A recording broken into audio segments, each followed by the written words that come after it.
Sorry, I'm at football practice. Summer of the Mariposas, Chapter 16.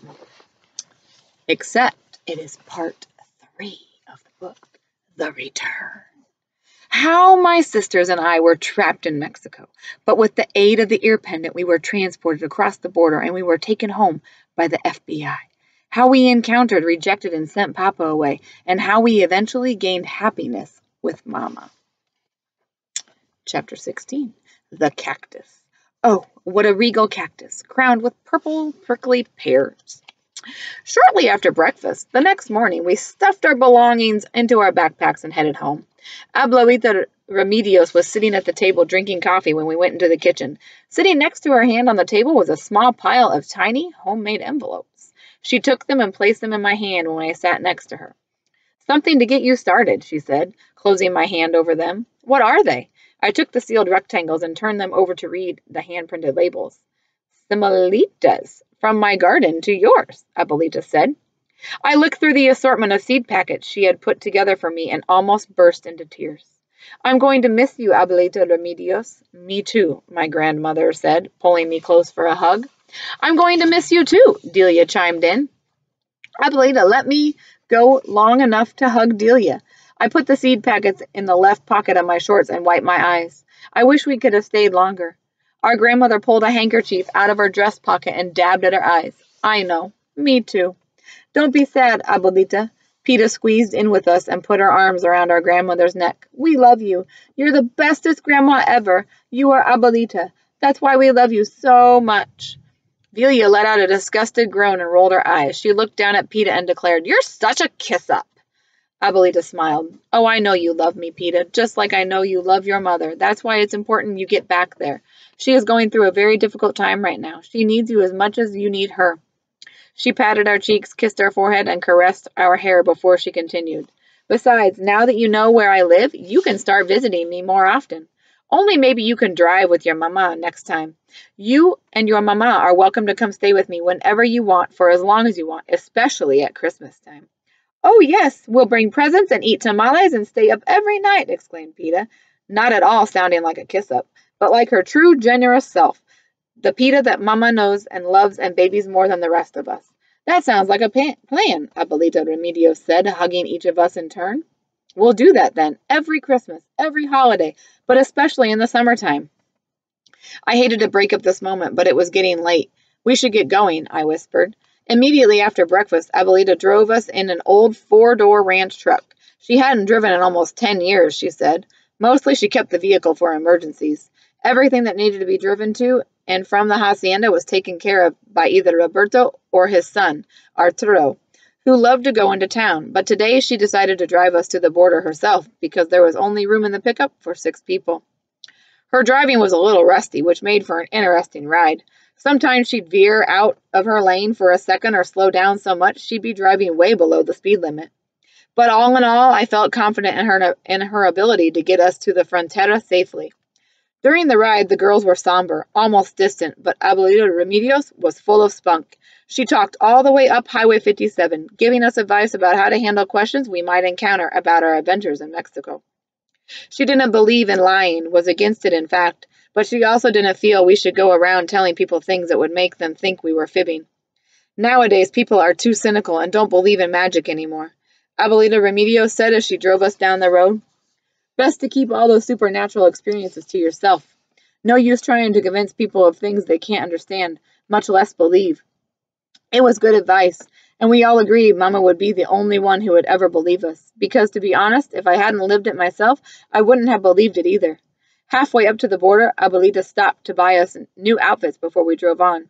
She said she didn't want Mama to see us dressed like limosneras and think we'd taken to begging for food in the streets during our stay in Mexico.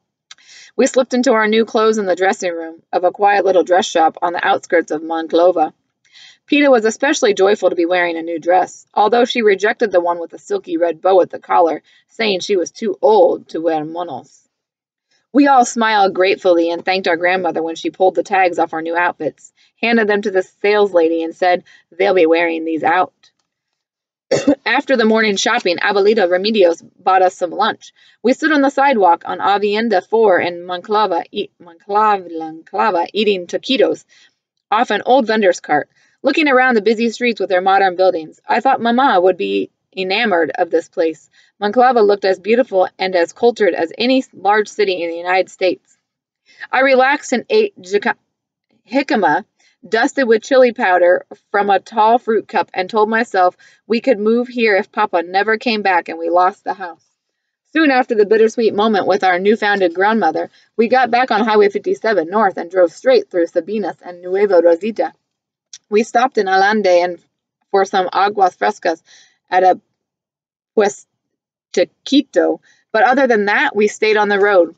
We arrived in Piedras Negras at 3 in the afternoon.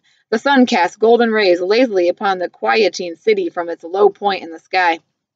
Abuelita pulled over and parallel parked in front of Centurio de Nuestra Señora de Guadalupe. She got out of the vehicle and stretched her legs as she looked around. "Now who wants raspa?" she asked, eyeing us with mischief in her eyes. "Well, come on, don't be shy." After Abuelita Remedios treated us to raspas and campechanos, those delicious puff pastries we all love so much, we walked back to the truck. We sat in the pickup and tried to enjoy our last moments with our beloved grandmother. "Well, girls, it's time that we say goodbye.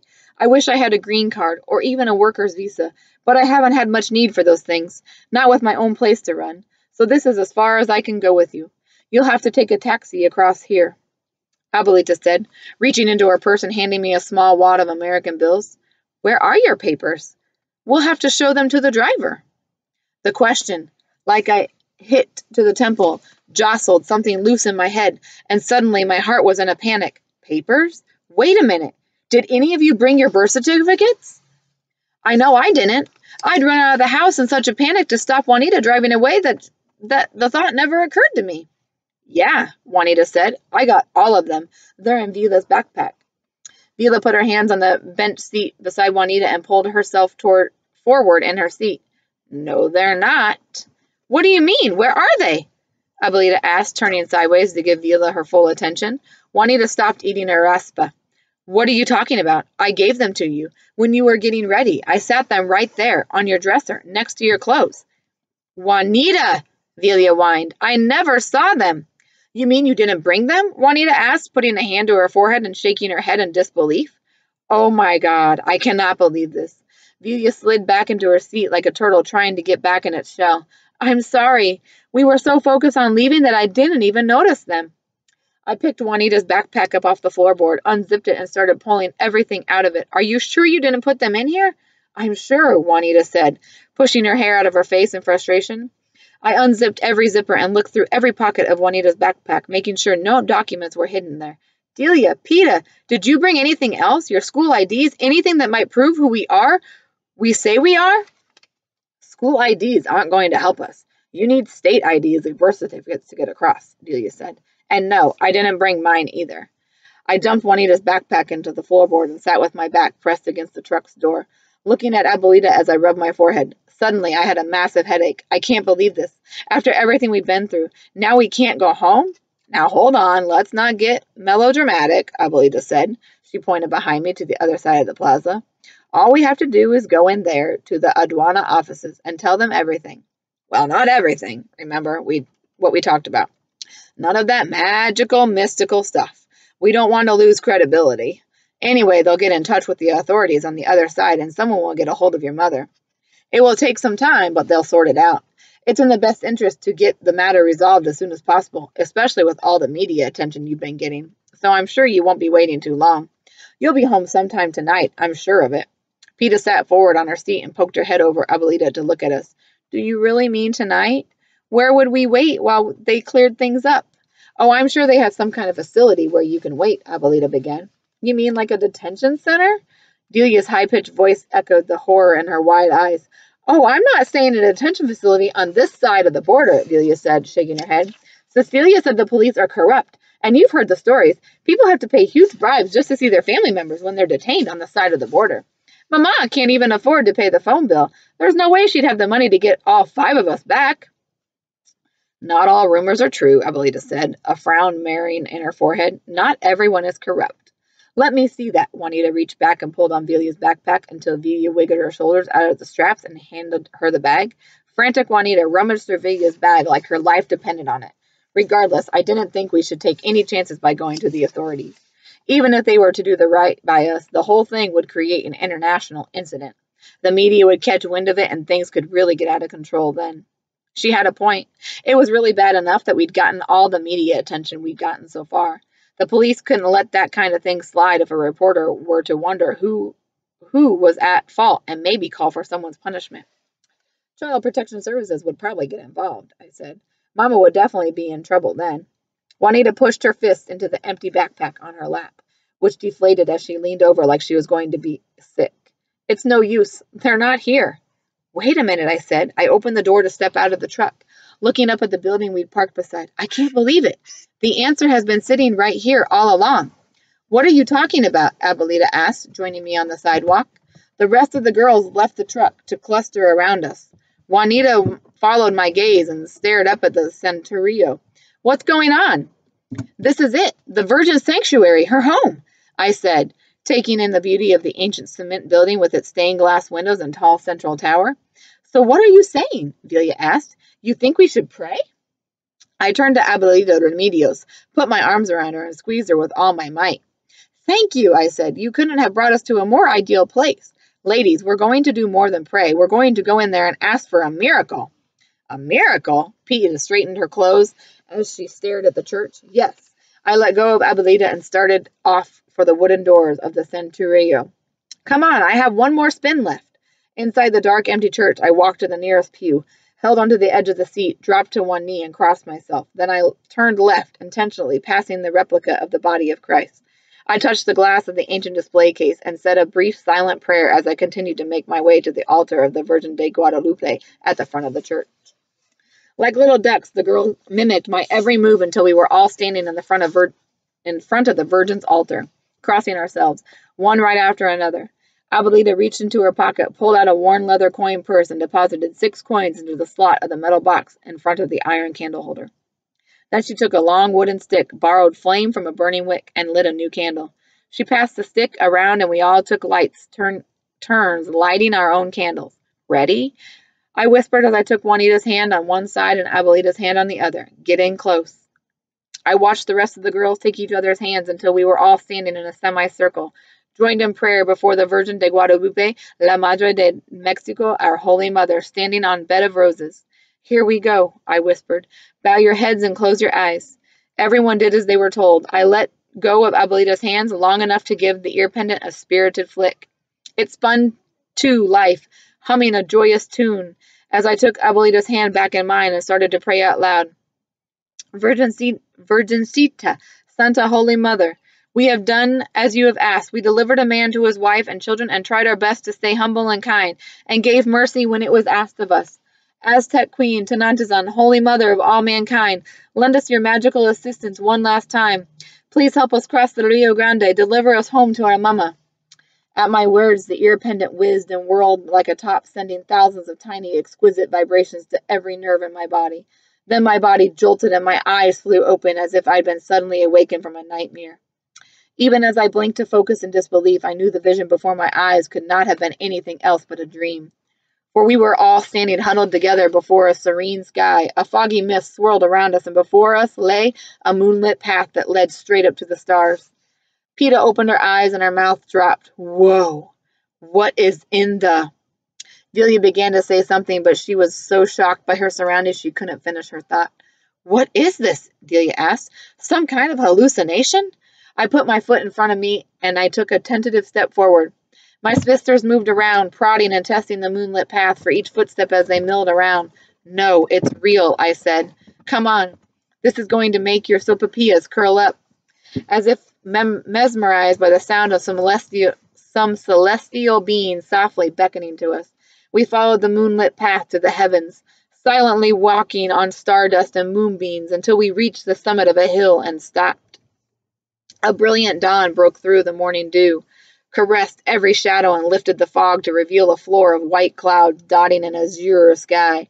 Before us stood a giant cactus patch, each pad covered with budding prickly fruit that sparkled in the light like tanzanites. At the top of the hill, a youthful Tanantazan, the goddess of substance, the girl who had saved us from the Nagua, lifted her arms to welcome us, her beloved daughters, and when I looked around I saw that a flurry of magnificent Mariposas swarmed around us as we stood waiting on the summit of the hill. Awed by the surreal beauty that surrounded us, "Are we dreaming?" Juanita asked. "Dreams are revelations," Tanantazan said, smiling down at us from her altar of cacti. "You have come far, my children, and I am proud of you. We shouldn't have come," I said, hanging my head. "My sister got hurt and we've put our mother in a bad position. She might never trust us again." "The mother is the earth, the creator. Every part of her is alive," Tanantazan said. "She is the river, the flower, the bud. She is the regenerator. Her faith in her offspring is always alive." "What did she say?" Peta asked, her face screwed up in confusion. Abuelita put a finger up to her closed lips to show Peta she should be quiet to pay attention to what the Virgin had to say. "Hijita mia, youngest of my daughters, las más pequeña de mis mariposas," the goddess said, turning her attention to Peta. "Do you have a question?" "We all do," Velia interrupted. Abuelita Remedios reached up and wrapped her arms around Velia and Peta's shoulders protectively. "Forgive them, Great Mother. They do not mean to disrespect you or question your judgment. They are good girls, but they are also curious, inquisitive to a fault. It's what makes them brave, but you knew that already, I'm sure." The Virgin smiled at Abuelita, and her radiance shone brightly upon us as she said, "Yes, that is why I chose them." "You said Mama is a flower, so she is basically good to us," Velia said. "But what about Papa? Why did he leave us?"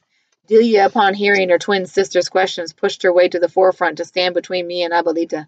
"Forget that. When's he coming back? Your father is like the sun, splendid to behold, but he must descend and let darkness rule for a time." "I don't get it," Peta said. The Virgin stepped down from her throne and touched Peta's face. "Without night, there would be no rest, no room for growth. It is just the way things are," Tanantazan explained, in a serene voice. "You speak in riddles like La Llorona." I accused her.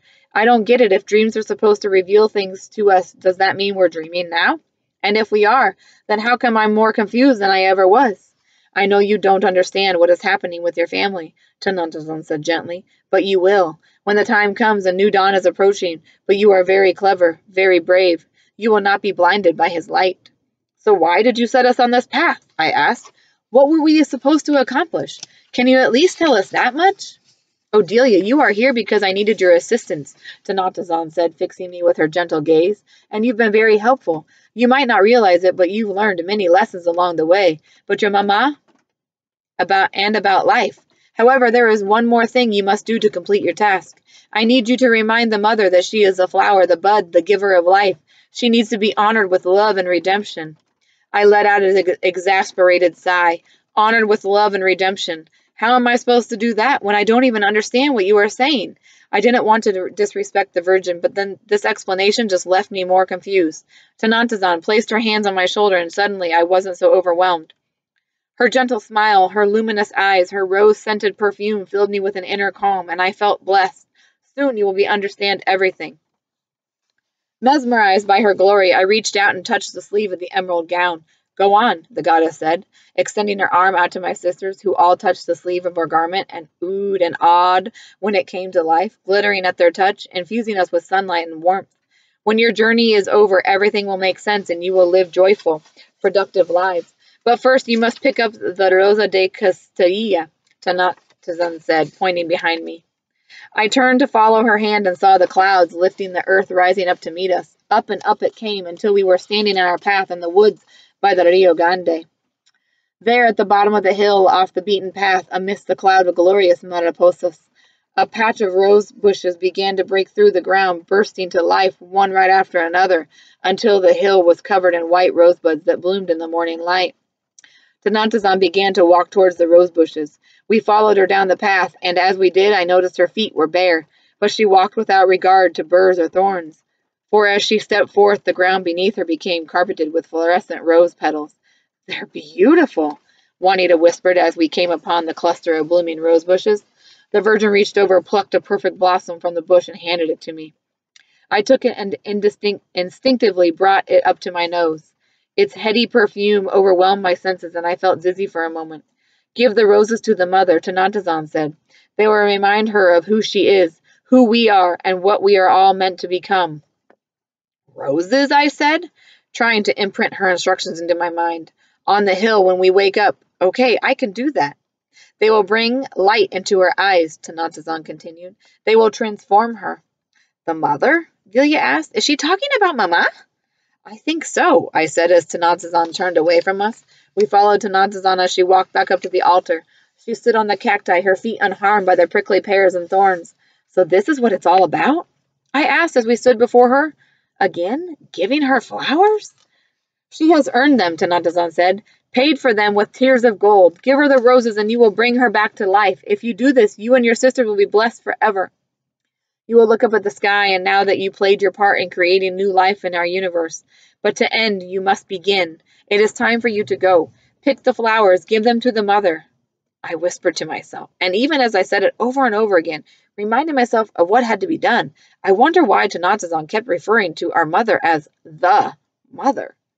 Her word choice seemed odd and old-fashioned, almost regal in a way.